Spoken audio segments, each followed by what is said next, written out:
Our gospel comes from the Gospel of John, chapter 1, verse 1. This should sound familiar. In the beginning was the Word, and the Word was with God, and the Word was God. He was in the beginning with God. All things came into being through him, and without him not one thing came into being. What has come into being in him is life, and the life is the light of all people. The light shines in the darkness, and the darkness did not overcome it. There was a man sent from God whose name was John. He came as a witness to testify to the light, so that all might believe through him. He himself was not the light, but he came to testify to the light. The true light, which enlightens everyone, is coming into the world. He was in the world, and the world came into being through him, yet the world did not know him. He came to what was his own, and his own people did not accept him. But to all who received him, who believed in his name, he gave power to become children of God, who were born not of blood, or of the will of the flesh, or of the will of human beings, but of God. And the Word became flesh and lived among us, and we have seen his glory, the glory as of a Father's only Son, full of grace and truth. The Gospel of our Lord. Praise to you, Lord Jesus Christ.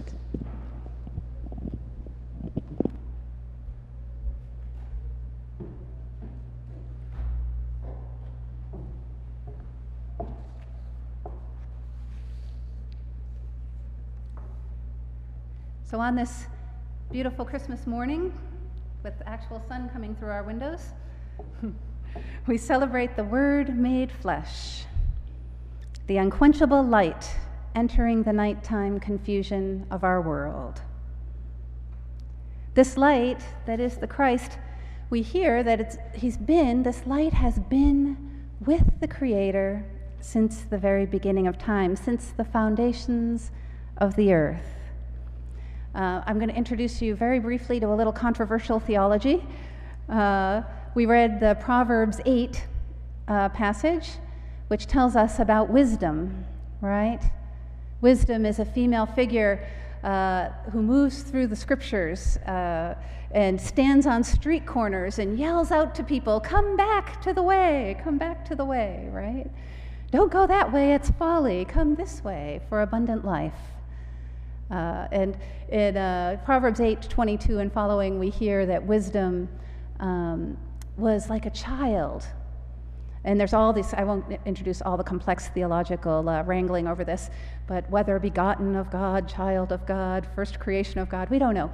But there's this sense that right from the beginning of creation, we had these aspects of God. So we have God, transcendent, immutable, the kind of God we sing about in immortal, invisible, God only wise, in light, inaccessible, hid from our eyes, most blessed, most glorious, the Ancient of Days, almighty, victorious, the great name we praise. So we have this transcendent, inaccessible God. But right from the beginning, as it says in Proverbs, we have this other kind of dimension of God. We call it the immanent God, the present God, the kind of God that Martin Luther King referred to as his cosmic companion, right? The God that can friend us, like on Facebook, right? The God who walks with us, immanent God. This is expressed as wisdom in the Hebrew scriptures. It's the structure of creation, the physicality of creation, and wisdom I love in the Proverbs passage is a little child dancing, just delighting in creation, delighting in humanity, watching God do all this creative work. But God is also an architect. We say master worker sometimes, like a master worker, like a little child. The Hebrew word is kind of like the word for architect, kind of helping build the structure of earth with God. Now, when John talks about in the beginning was the Word, and the Word was with God, and the Word was God, It's pretty undeniable that John likes to build connections between Christ and wisdom, the Hebrew figure of wisdom. I think a piece of, when we hear words like I'm the way, I'm the truth, I'm the life, right in chapter 8, go ahead and read Proverbs. Wisdom is the way, derech, the Hebrew path, calling you from your bad way, moving you to your good way. Wisdom is understanding the truth, I am the truth. Wisdom is the life. You can read, follow right after a passage on 31. It says, I am the life. Wisdom is the life, right? So the Christ light is understood to be this deep, essential oneness with God at the beginning of creation, a dimension of God which we can touch and hold and be connected to physically, that walks with us, that knows our heart in some way, that understands the structure of creation, helps us live in it with abundance and success and well-being together in communities. And what's most profound, I think, about Christmas morning, about the birth of Christ, is that this kind of micromanaging God who yells at us from street corners and says, do this, don't do that, right? Something profoundly different happens in this birth moment with Christ. That God takes human form, lives in a human body, and looks at the world through human eyes, lives our human struggles with us. So instead of kind of directing us a little remotely, takes this additional level of empathy and closeness to live in the human condition and to know what our struggles are like, to experience those in deeply physical and connected ways. Isn't that powerful? To me, that is so powerful. I was thinking, I don't know about you, but I think when we really, really love somebody, we're willing to put aside our way of looking at the world, our view, and step in to that other person's way of thinking and looking at the world. Have you ever experienced that?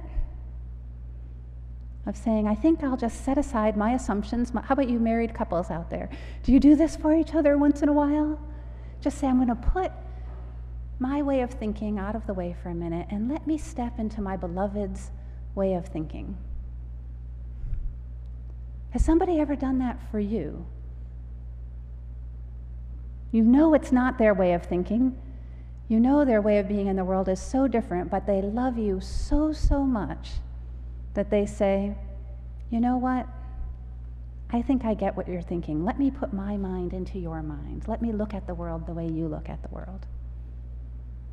I think that's a profound gift that we can give to one another. We can give it to friends.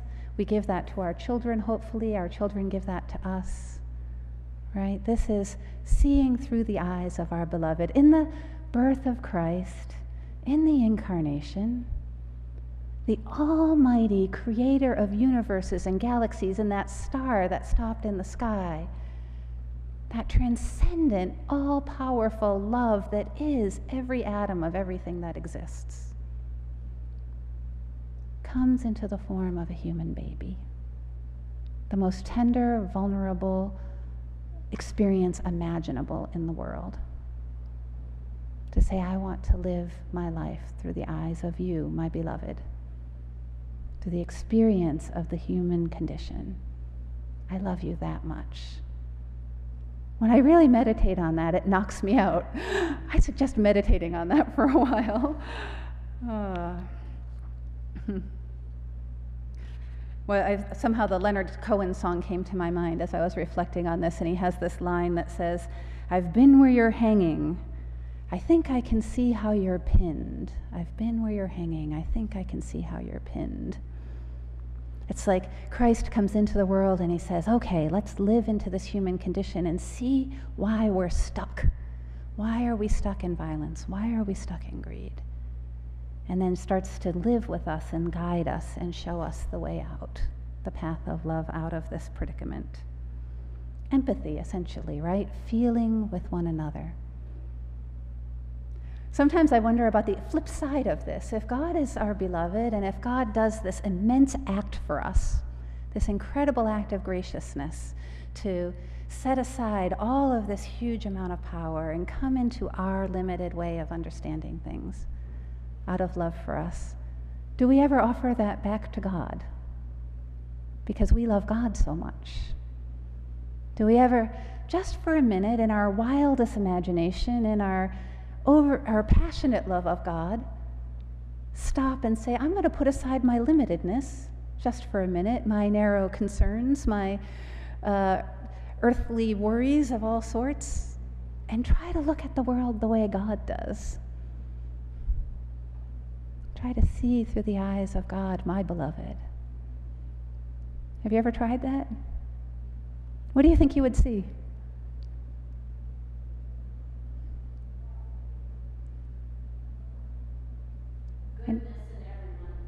Goodness in everyone.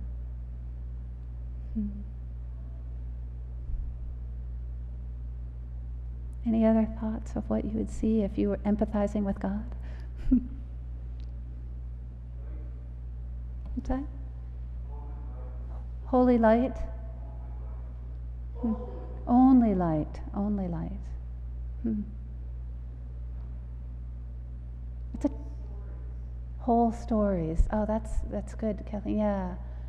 So all the parts of the stories we can't see about each other. Yeah, whole stories. It's a tough exercise. A tough exercise. It's sweet of God to meet us in this place, I think. I think God would see, I was thinking about God, what would God see in the sanctuary here, being with all of you? And I do think God would see the wondrous beauty of each soul present in this space. The truth of who we are, I think that's what you were getting at, Kathleen. The part of us, because we're kind of transcendent and eminent ourselves, and I think God would see that about us. The brokenness and the human suffering that we are engaged with, but also the eternal dimension of us, the ineradicable, unquenchable eternalness of us. I think God would also see just the whole condition of our world, and does see that, and pour out boundless love, divine compassion, healing light.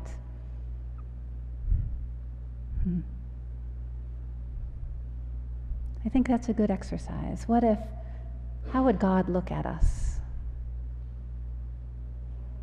I think it's a compassionate exercise. It's a way of stepping into deeper, more empathic relationship with our God. Our passage today starts in darkness, right? There's this sense of darkness. Jim Forrest tells an old rabbi story about the night. He says, a rabbi enters into a discussion with his students and asks them, how can one know the night has ended and the day has begun? One student asks, is it that moment when you can tell the difference between a sheep and a dog? No, says the rabbi, that's not it. Another asks, is it when you can see the difference between an olive tree and a fig tree? No, that's not it, says the rabbi. He says, it's that moment when you can look at a face you've never seen before and recognize the stranger as a brother or a sister. Until that moment, no matter how bright the day, it is still night. Beloveds, we have great news to share today. Jesus Christ is born. God's unquenchable light is broken into our lives, moving into the darkness. This is a new day, a new opportunity to walk the path of love. Let's keep our feet on this great path until all the human family is reconciled and until all creation is made new. Alleluia.